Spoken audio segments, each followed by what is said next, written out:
Anda kembali di Breaking News Metro TV. Pemirsa, Kepala Badan Nasional Penanggulangan Bencana atau BNPB menargetkan kebakaran di tempat pembuangan akhir atau TPA Jatiwaringin dapat segera dipadamkan hari ini.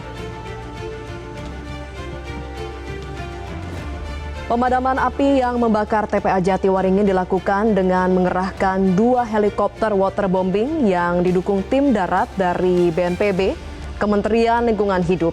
BNPB mengingatkan kebakaran di TPA Jatiwaringin menjadi sinyal peringatan bagi seluruh pemerintah daerah untuk meningkatkan pengawasan di TPA masing-masing. Ini penting agar kejadian serupa tidak terulang seperti yang sebelumnya sudah terjadi di tahun 2023 ketika 18 TPA di berbagai daerah terbakar.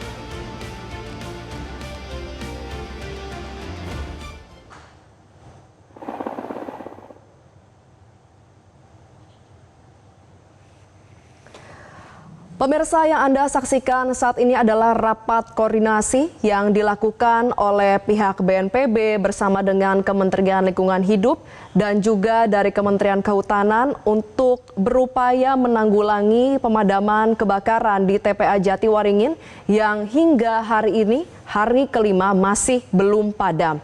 Kita melihat ada sejumlah strategi yang dipaparkan oleh pihak terkait dalam rapat koordinasi ini. Diawali dengan pemaparan terkait dengan kondisi di TPA Jatiwaringin.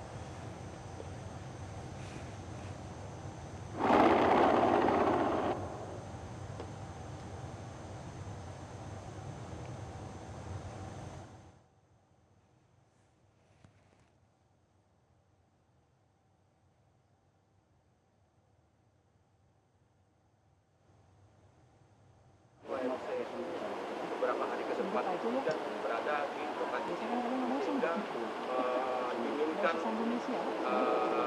TPA ini selama ini pembasahan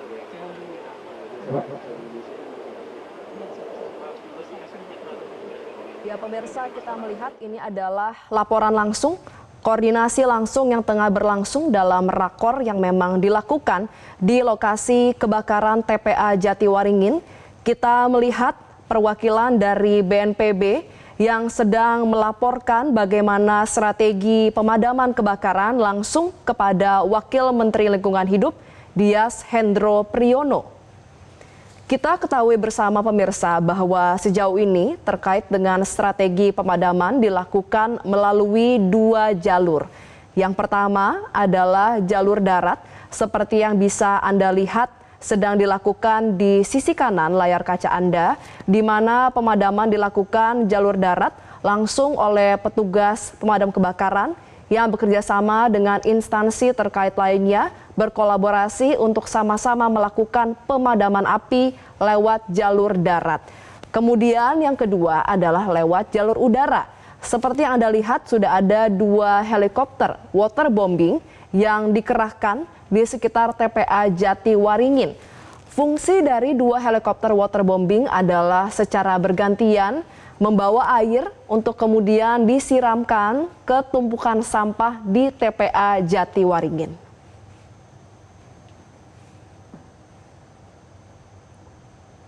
Ada juga pemirsa mobil pemadam kebakaran yang dikerahkan. Tadi berdasarkan laporan dari jurnalis Metro TV Randi Alfaras, setidaknya ada 18 unit mobil pemadam kebakaran yang dikerahkan ke lokasi. Kemudian juga ada alat berat seperti eskavator dan juga bulldozer yang dikerahkan, mengingat tumpukan sampah di TPA Jatiwaringin ini sangat tinggi, mencapai 20 hingga 30 meter. Oleh karena itu diperlukan adanya eskavator untuk bisa mengurai secara lebih efisien dan juga efektif sampah-sampah yang menumpuk tersebut agar nantinya air bisa dapat tersalurkan dengan baik, terutama ke bagian dasar tumpukan sampah yang menjadi titik utama terjadinya kebakaran.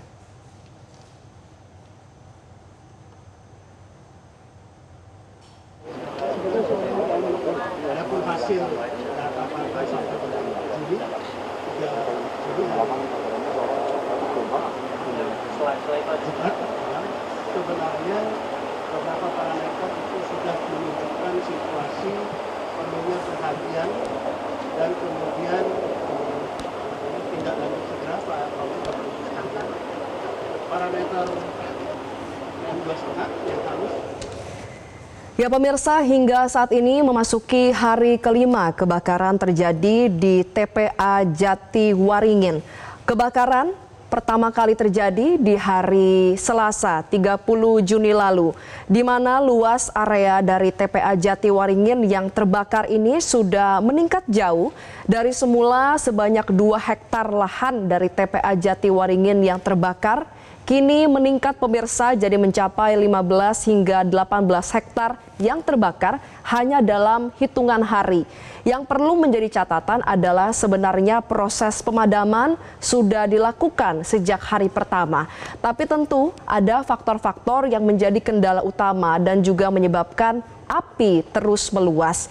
Ada sejumlah hal yang menjadi kendala pemadaman dan juga membuat kebakaran ini terus meluas, bahkan sudah mencapai 80% dari total luas lahan dari TPA Jatiwaringin yang terbakar, yaitu dari total 33 hektar, ada sekitar 15 hingga 18 hektar yang terbakar. Kendala yang pertama adalah begitu tingginya tumpukan sampah. Tumpukan sampah yang berada di TPA Jatiwaringin ini memiliki ketinggian yang bervariasi. Tapi tingginya ini diibaratkan seperti gedung perkantoran dengan 7 lantai.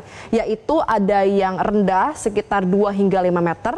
Sementara untuk tumpukan sampah tertinggi ini mencapai 20 hingga 30 meter. Itu menjadi kendala yang pertama. Kendala yang kedua pemirsa adalah titik api, yaitu bara api yang tercampur dengan gas metana yang terdapat di dasar tumpukan sampah. Oleh karena itu, meskipun saat ini kita melihat nampaknya api sudah tidak terlihat secara kasat mata, tapi sebenarnya ditegaskan oleh pihak BNPB, api masih ada, yaitu tepatnya di bagian bawah dari tumpukan sampah dan yang menjadi fokus utama pemadaman. Kendala yang ketiga adalah cuaca panas ekstrim. Kita tahu saat ini Indonesia sedang dilanda cuaca panas ekstrim, bahkan cuaca panas ekstrim ini diduga menjadi salah satu faktor utama penyebab kebakaran terjadi di TPA Jatiwaringin. Kendala yang keempat adalah angin. Angin ini sangat besar dan juga membuat api ini dengan cepat meluas, membakar lahan dari TPA Jatiwaringin dari sebelumnya hanya 2 hektar, kemudian saat ini bisa membakar sampai 15 hingga 18 hektar. Kemudian kendala yang terakhir adalah material yang mudah terbakar. Kita tahu pemirsa, kita tidak bisa mengontrol apa saja barang-barang maupun material yang kemudian dibuang ke TPA Jatiwaringin. Dan disebutkan oleh BNPB dan juga pemadam kebakaran bahwa ternyata di tumpukan sampah tersebut banyak sekali material yang mudah terbakar. Kemudian juga ada tumbuhan vegetasi yang membuat api menjalar lebih cepat dan juga lebih masif. Dan tentunya ini menjadi 5 kendala utama mengapa api masih sulit dipadamkan. Meski demikian pemirsa, sudah ada berbagai strategi pemadaman yang dikerahkan dan juga dilakukan oleh pihak-pihak terkait.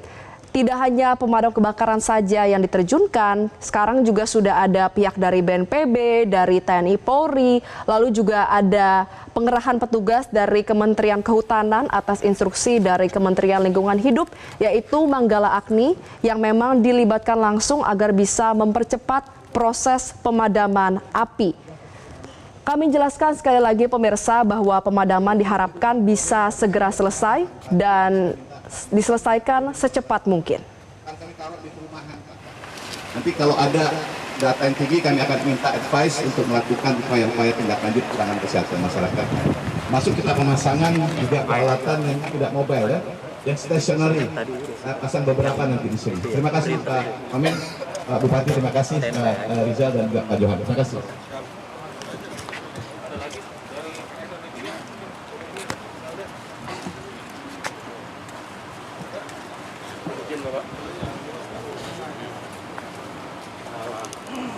Selamat siang Bapak Wamen, mohon izin kami Dari BNPB senior sekalian juga kami hormati. Jadi kami terkait masalah air bersih, tadi malam kami sudah minta dukungan lewat Pak Bupati, Pak Kapolres juga sudah support. Jadi mulai tadi pagi itu dari PDAM tangki-tangki itu sama air bersih dari swasta kita dropping ke sini Bapak. Sehingga mobil-mobil pemadam itu tidak keluar masuk lagi, sehingga mobil tangki itu langsung menyuplai ke dalam tangki pemadam, sehingga langsung bisa langsung ke lokasi sasaran selang-selangnya Bapak. Jadi kalau sebelumnya itu tangki itu keluar dari area sini Bapak.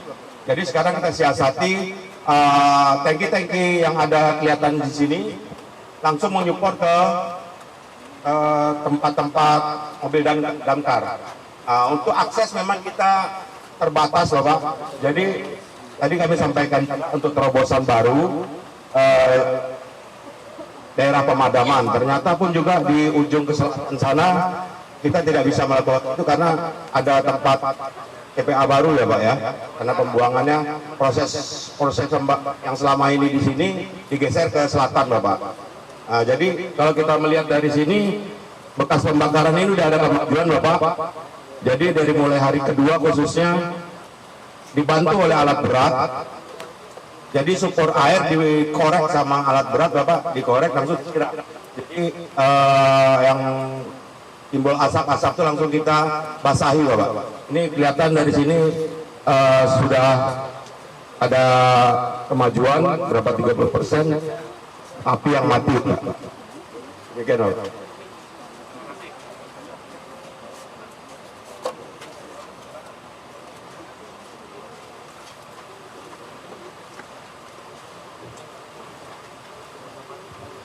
Baik, terima kasih. Jadi dari KLH sudah ada surat edaran terkait dengan kewaspadaan terhadap TPA untuk seluruh Indonesia. Dan juga ini karena di Provinsi Banten juga masih banyak TPA-TPA yang serupa, mungkin juga kita mulai berwaspada karena di situ ada arahan-arahan terkait dengan jangan sampai terjadi hal-hal yang saat ini sudah terjadi di TPA Jatiwaringin. Dan juga mungkin tadi menyambut dengan data dari Deputi PPKL, kiranya mungkin terkait dengan masyarakat ini juga perlu kita perlu ini Pak, karena dari kemarin dan juga tim kami juga melaporkan sekarang ini banyak masyarakat yang nonton Pak. Nah sebenarnya itu juga yang sangat berisiko terkena penyakit ispa dan mungkin yang lebih parah lagi. Terima kasih.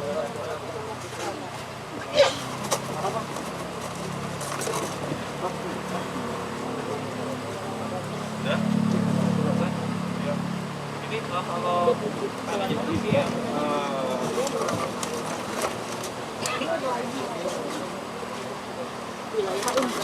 antisipasinya dari Pak Wali yang daerah ini apa? Si ini kan pemukiman semua isinya Pak. Ya, ini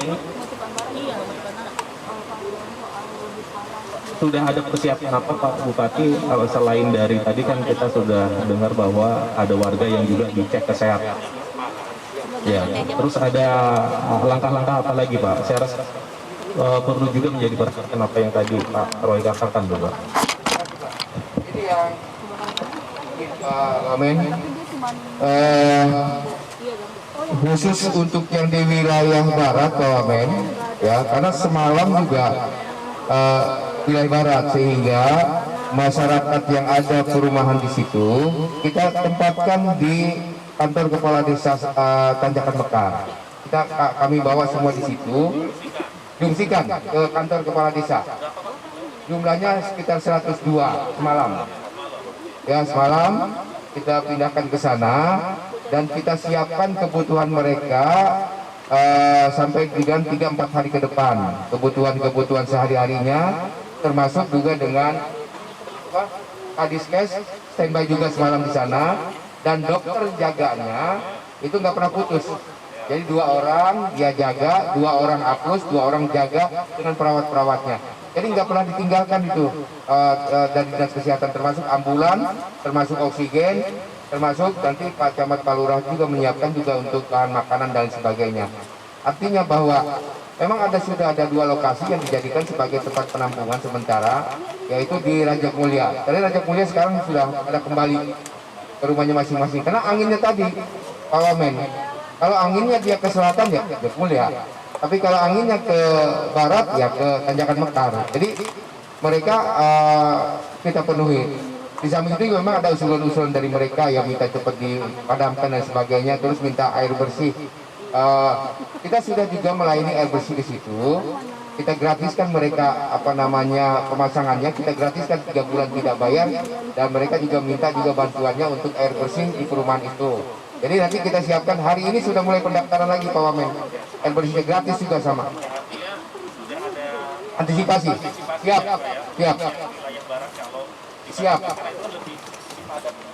Siap, betul. Ke selatan pun kalau misalkan anginnya ke selatan berubahnya, kita sudah siapkan juga kantor kepala desa juga sih. Sudah 1 malam pernah juga di situ ada sekitar 150 orang.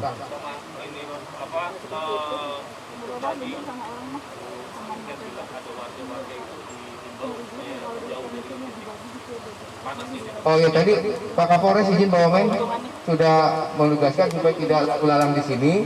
Memang kalau hari pertama ada yang nonton. Ya. Ya. Tapi hari kedua, ketiga, keempat sudah kita siap jawab. Pak Wamen terakhir Pak Wamen.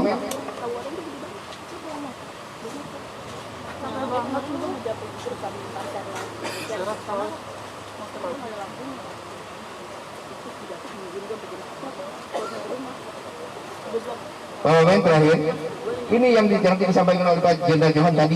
Ini nih yang sebelah yang kita bisa lihat Pak Wamen. Sama di sana tuh. Itu hari kedua, hari ketiga itu api di situ banyak sekali.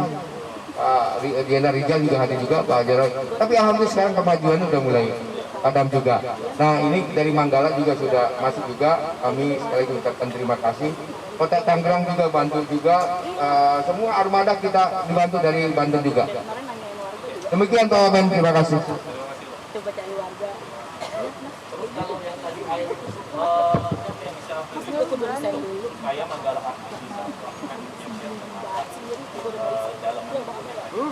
Jenderal ini kan bilang diawas daripada gabut.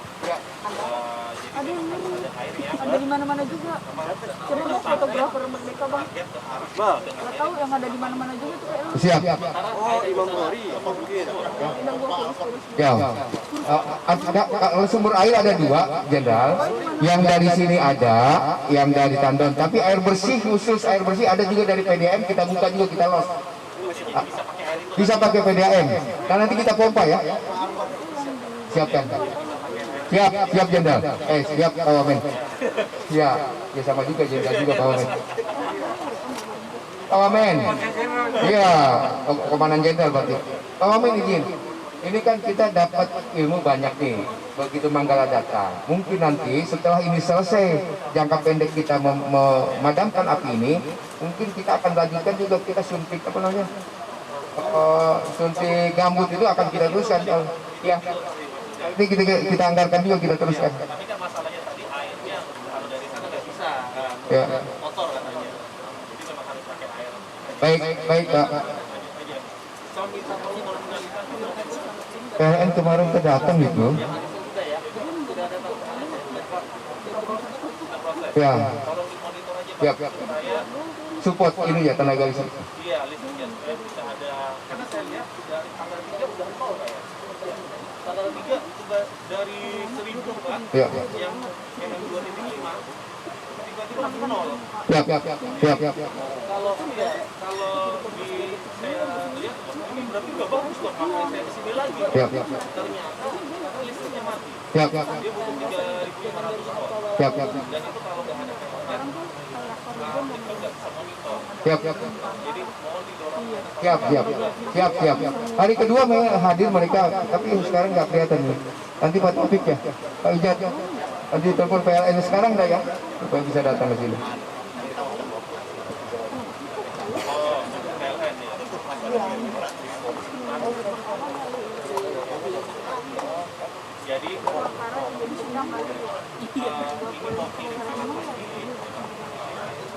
kita mau kirim apa namanya monitoring system.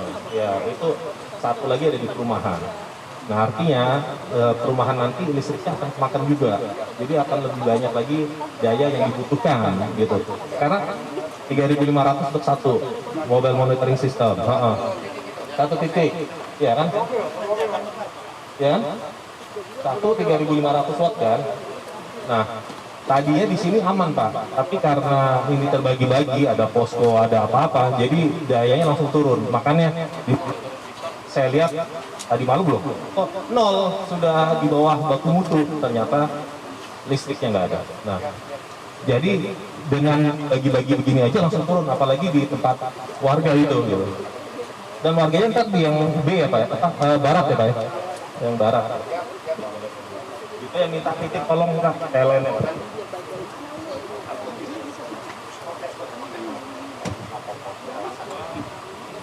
WTE tidak terdampak kan Pak ya?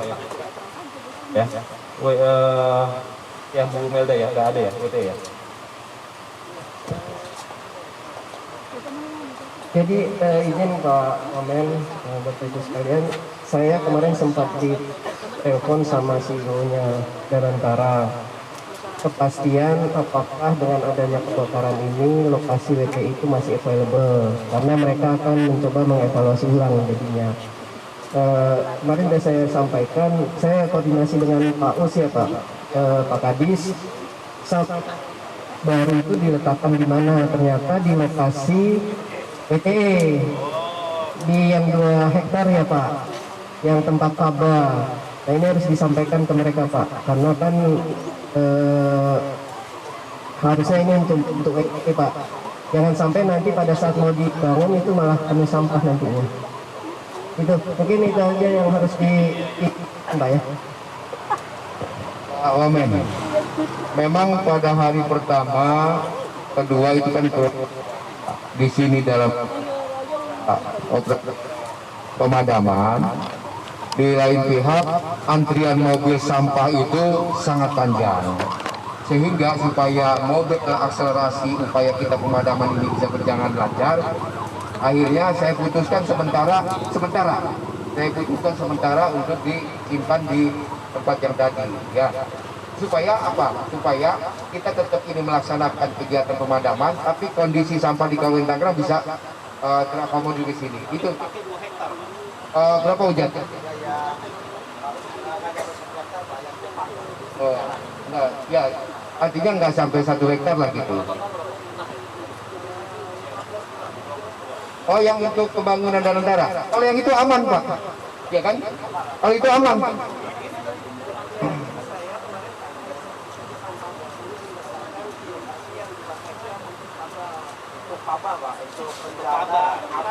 Oh, ya.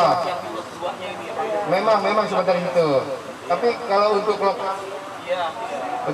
betul. Mohon maaf tadi betul. Memang di situ sementara. Ya. Ya.